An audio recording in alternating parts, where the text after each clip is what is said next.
आज Doubtnut app download करें। Doubtnut पर अपने सभी गणित, रसायन विज्ञान, भौतिक विज्ञान और जीव विज्ञान के डाउट्स का करो सफाया। बस प्रश्न की फोटो खींचो, एक ही प्रश्न को क्रॉप करो और तुरंत वीडियो सोल्यूशन पाओ। अभी डाउनलोड करें। हेलो फ्रेंड, प्रश्न है निम्न प्रोटोकॉल में से किसका उद्देश्य वायुमंडल में क्लोरोफ्लोरोकार्बन के उत्सर्जन को कम करना था।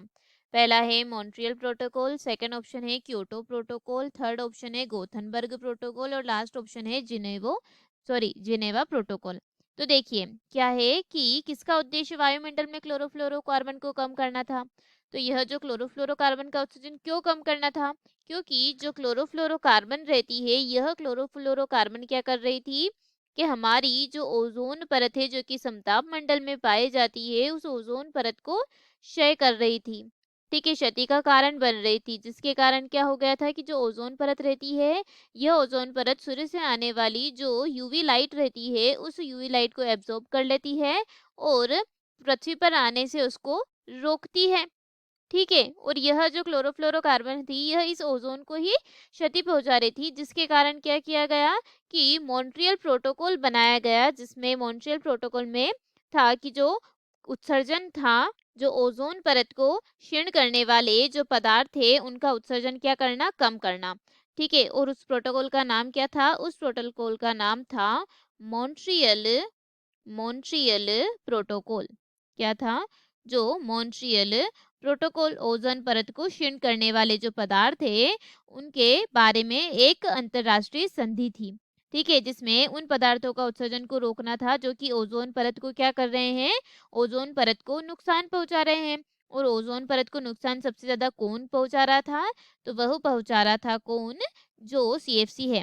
ठीक है, और इसकी जो संधि थी वह कब करी गई थी, तो 16 सितंबर 1987 में।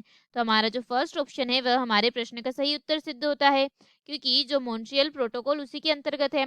और जो क्योटो प्रोटोकॉल है, यह क्योटो प्रोटोकॉल किसके अंतर्गत है, तो जो क्योटो प्रोटोकॉल है वह जो ग्रीन हाउस प्रभाव है यानी कि जो CO2 है उस CO2 के उत्सर्जन को कम करने के लिए। ठीक है, तो यह तो हमारे प्रश्न का सही उत्तर नहीं है। ठीक है, अब अगला जो ऑप्शन है वह क्या है, वह दिया गया है हमें जो गोथनबर्ग का जो प्रोटोकॉल है वह। ठीक है, तो जो गोथनबर्ग का जो प्रोटोकॉल है तो यह भी भूस्तरीय ओजोन के लिए था और यूट्रोफिकेशन के लिए था, यानी कि जो सुपोषण है उसके लिए। ठीक है, और जो अम्लीकरण है उसके लिए था। ठीक है, तो यह किसके लिए, जैसे कि सल्फर डाइऑक्साइड का उत्सर्जन कम करने के लिए, नाइट्रोजन ऑक्साइड का उत्सर्जन कम करने के लिए बनाया गया था। और कब बनाया गया था, यह 1999 में। तो यह भी हमारे प्रश्न का सही उत्तर नहीं है। ठीक है, और जो लास्ट ऑप्शन दिया गया है हमें, क्या दिया गया है, वह दिया गया है हमें, तो यह जो जिनेवा प्रोटोकॉल है यह जैसे कि जहरीले तथा कई गैसों का प्रयोग किया जाता था युद्ध में, उनको रोकने के लिए, यानी कि जो बायोलॉजिकल तरीके हैं उनको रोकने के लिए एक प्रोटोकॉल बनाया गया था जिसे कहा था जिनेवा प्रोटोकॉल। तो यह भी क्लोरोकार्बन या क्लोरोफ्लोरोकार्बन के उत्सर्जन को कम नहीं करता था। ठीक है, उसको कम करने का कार्य किसने किया, कौन सी संधि ने या कौन से प्रोटोकॉल ने, तो वह किया मॉन्ट्रियल प्रोटोकॉल ने। तो हमारा उत्तर हो जाएगा मॉन्ट्रियल प्रोटोकॉल। आशा है कि आपको इस प्रश्न का उत्तर समझ आया हो। वीडियो को देखने के लिए धन्यवाद।